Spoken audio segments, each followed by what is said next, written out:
สบายดีพี่น้องอันนี้เป็นเวลาประมาณบ่ายสองแดดสร้างประเทศงานมาไวเติบเลยพี่น้องเอ้ยสิได้มุงหลังคาแล้วขึ้นโค้งแล้วเรียบร้อย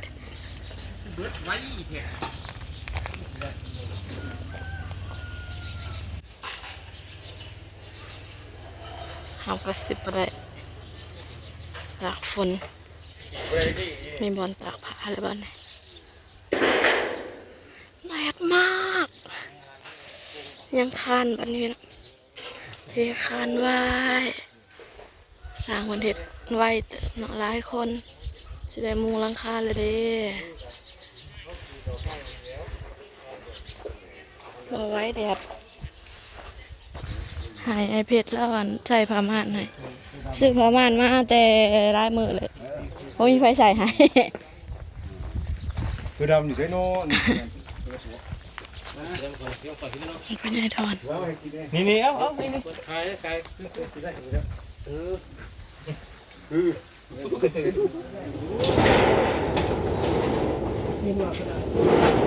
เริ่มแล้วเริ่มมุงเลยพี่น้องนี่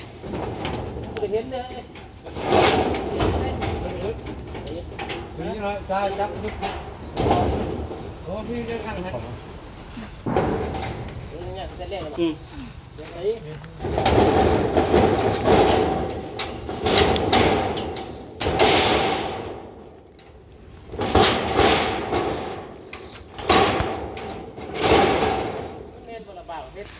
ญายทอนกระนังเบิ่งบางก็เลยว่ะบางข้างน้อยหรือว่า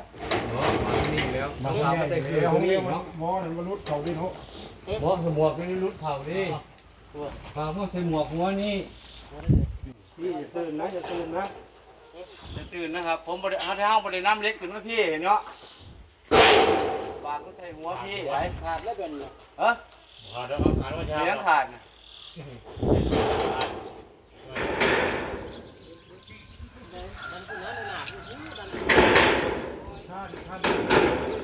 เจ้าเอานิดครับ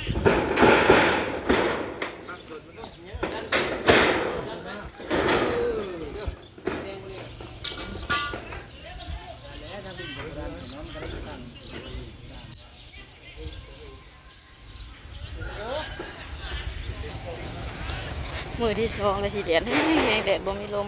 เดี๋ยวสิขึ้นมือแม่แก้วก่อนพี่น้องตื่นเพื่อนแม่แก้วน้องมะนาวหมดตื่นอยู่เท้าได้ว่าถาน้องมะนาวเดี๋ยวอันขึ้นไปจะข้าวลงมาจับกระมุงจากแล้วไปเลยเดี๋ยวจังลงมาเบิ่งอีกเถื่อสร้างทางนั้นกันอยู่บ้านหลังสีฟ้านะคะเขาจะตีฟ้าเนาะแล้วจังหันไปแล้วเขาจะเซ็งสิมาเห็ดให้เฮาก็ดาวกับถามสั่งที่เพิ่นเฮ็ดเฮือนหลังนั้นแหละให้เพิ่นมาตีฝ้าห้องนอนหายเนาะยังรอท่าอยู่พี่น้องเอ้ยเดี๋ยวขึ้นมาซองเบิ่งแม่แก้วอีกก่อนเมื่อคืนนี่ขึ้นไปนอนพุ่นพี่น้องไปนอนเป็นหมู่น้องไผ่เดี๋ยวปานนี้มันเมื่อนอนเฮือนคืนน้องเทพไทยคิดฮอดเฮือนแฮงเลยเมื่อนอนเฮือนมื้อแรงนั่นคือสิบ่ได้ขึ้นไปนอนเพราะว่ามื้ออื่นเป็นวันศีลดับเนาะเฮาก็สิอันนั้นให้ตื่นแต่เช้าเฮ็ดผ้าขาวลงวัดพี่น้องเอ้ยเฮือนแม่แก้วตอนนี้เฮาก็มาเฮือนแม่ฮอนเฮือนแม่แก้วเลยพี่น้องเอ้ยซื้อน้ำมาฝากเอ้ยปานีกับแม่บางกินเบิดแล้วกับขนมกล้วยสาบ2 ถุงกินจนเบิดเขาโม่ก็ว่ามาฝากแก้วก็มาฝากบอกว่าฝากได้แล้วพวกแม่ก็นอนอยู่เทิงเมื่อคืนนี่นะเฮาลูกเรือเดียวเรือหันเจ้าไผ่ลูกเฮาลูกน้ำมีแม่นะเฮาลูกอยู่ไผ่อันเขาไม่ได้นั่งไผ่ปวดยักต่างมาแบบนี้นะต่างมาบอกเนาะบัดนั้นถ้าละนอนเพิ่นให้เอาไปพูดบัดเลยเจ้าไผ่เอามาไว้นี้บัดนี้เพิ่นอายเอามาไว้นี้บัดนี้สิมีผู้ใดมีแต่ชุมเฮาตัดภาพมาตอนนี้ก็คือสร้างเพิ่นมุงหลังคาแล้วเลยพี่น้องเอ้ยขึ้นไปเฮือนแม่แก้วพอดีเลยปานนี้เพิ่นสิออกหน้าไปฮักอันมักข้าวโพดสาลีมาขายเพิ่นก็เลยหาอยู่น้ำอีแม่ถ่าลงมาค่ำเลยก็คือเพิ่นมุงแล้วมุงหลังคาแล้วเรียบร้อยนี่ถอนเห็ดหยังขักปัญญังบ่บันนี่ แปลงดินแล้วพ่อใหญ่ทอนนะพุ่นน่ะแห้งๆขนาดเลย แปลงพื้นที่เลยหักบ่อบัดนี่แล้วเรียบร้อยแม่นบอกอันนั้นนะเรือบ่นั่นน่ะอันขอบสังกะสีน่ะ เรือมันเอามาเรือหนึ่ง ให้ได้เลยเอามาเกิน เออเอามาเผื่อไว้เขาสั่งสองเขาเอามาสามบัจังกะซีน่ะเด้จังกะซีน่ะกระเรือบ่นั่นน่ะเขาเอามาเกินเออต่างสั่งมาสิบเออยังแต่เทคานเนาะมืออื่นแล้วเบิดบ่มืออื่น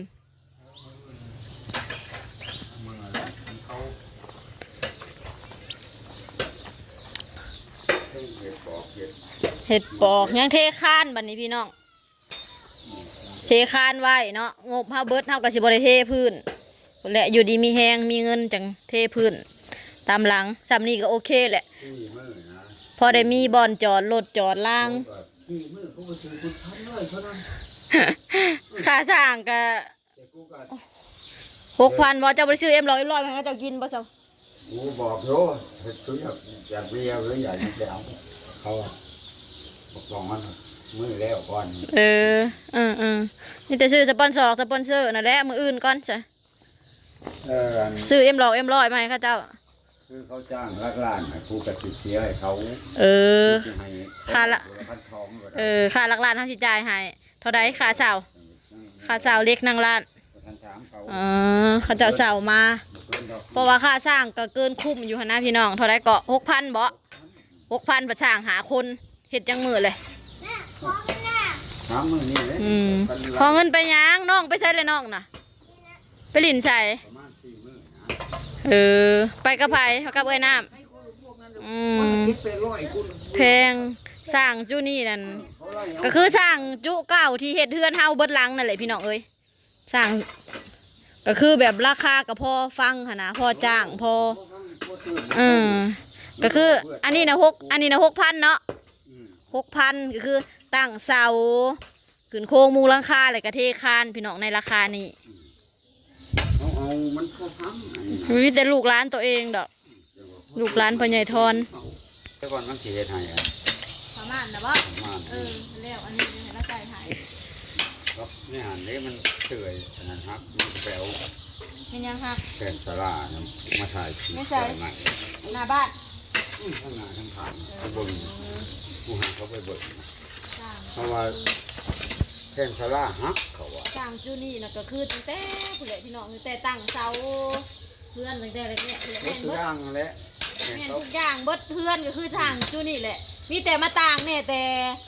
ตีฝ้ามอกหน้าบ้านนั่นแหละพี่น้องสร้างหากสร้างจูนี่เขาจะบริเฮ็ดเนาะตีฝ้าเนาะเขาก็เป็นคือกันนั่นแหละผมไม่ยังกูก็ไปบอกเขาแหละเขาฆ่าเขาไปซ่องแล้วมืออื่นแล้วเราอะเพื่อนเป็นยีนูน่ะงามเขาจะเห็ดนะงามมืออื่นแล้วเขาไปซ่องมึงยานี่พวกที่เพดานเขาบอกซิตี้ฝ้าของนอนพี่น้องจะเป็นสร้างจูหนึ่งอีกอันสร้างที่เห็ดมอกหนาบ้านน่ะคือจ้างแล้วจ้างเลยค่าสร้างกับแพงค่ามือแพงแล้วก็เห็ดบ่งามพร้อมเขาซื้อเครื่องมีแต่3,000 กว่าบาทบัดเขามาจ้างสร้างปัญหา1,000หักห้ามของงามก็บ่มี4 โมงบอกและต่อไปมีเงินกาคือครัวเฮากับสีบก่อลายนั่นแหละพี่น้องสีเห็ดแบบครัวแบบโล่งๆอันห้องน้ำนี่ขั้นแม่ว่าเขาเทข้างเนี่ยก่อเอาอีกก่อไปกระไดใส่เสาใส่ยังก็ได้จะมาเอาเห็ดร้านเขาไม่ได้ยากนะห้องน้ำตอนนี้เราเห็ดเราก็ก่อเอาแผนก็คือต่อไปเห็ดห้องน้ำอยู่นอกพี่น้อง2 ห้องเนาะเวลาเป็นเวียกเป็นงานมันก็สะดวกสบายและเห็ดคอยเห็ดไปแต่ละปีคอยเป็นคอยไปพี่น้องเอ้ยตามกำลังตามแหงเฮาขำเลยซื้ออันนั้นมา